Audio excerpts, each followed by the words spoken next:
ଦୁଇ କଡ଼ରେ ଜଙ୍ଗଲ ଥିବ, ଜଙ୍ଗଲ ମଝିରେ ସୁନ୍ଦର ରାସ୍ତାଟିଏ ଥିବ। ବାଇକ୍ ହେଉ କି କାର୍ ହେଉ ଡ୍ରାଇଭ୍ କଲାବେଳେ ଯେଉଁ ଅନୁଭୂତି ଆସେ ତା ଭିତରେ କିଛି ବର୍ଣ୍ଣନା କରୁଛୁ। ରାଜଧାନୀ ଭୁବନେଶ୍ୱର ଠାରୁ 10 କିଲୋମିଟର ଦୂରରେ ଅବସ୍ଥିତ ବାଲିଅନ୍ତା ବଜାରରୁ ବାଳକାଠିକି ଗଲାବେଳକୁ ଦୁଇ ପଟରେ ନଈ ଏବଂ ନାଳ, ଗୋଟିଏ ପଟରେ କୁଆଖାଇ ନଦୀ, ଅନ୍ୟ ପଟରେ ପୁରୀ କେନାଲ ପାଇବେ। ତାରି ମଝିରେ ଯେଉଁ ସୁନ୍ଦର ରାସ୍ତାଟିଏ ଯାଇଛି, ସେହି ରାସ୍ତାରେ ଆପଣ ଯେତେବେଳେ ଡ୍ରାଇଭ୍ କରିବେ, ପାଖରେ ନଦୀରେ ଡଙ୍ଗାରେ ଯେତେବେଳେ ଧୀବରଟିଏ ମାଛ ଧରୁଥିବ, ତାର ଦୃଶ୍ୟ ମଧ୍ୟ ବହୁତ ମନଲୋଭା କରେ।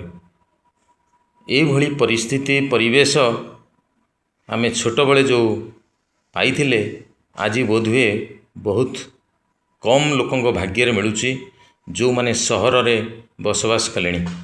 ସତରେ ସୁନ୍ଦର ପରିବେଶ, ଯେଉଁଠି ଜଙ୍ଗଲ, ଯେଉଁଠି ନାଳ, ଯେଉଁଠି ନଦୀ ଥାଏ, ସେଠିକାର ଯେଉଁମାନେ ଅଧିବାସୀ ରହିଲେ ବା ଯେଉଁମାନେ ଜନସାଧାରଣ ସେଠି ବାସ କରୁଛନ୍ତି, ତାଙ୍କ ଜୀବନ ସତରେ ଧନ୍ୟ।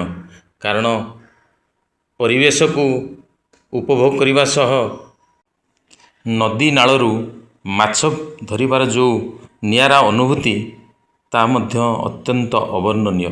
ସତରେ ଗାଁ ଲୋକ ଧନ୍ୟ।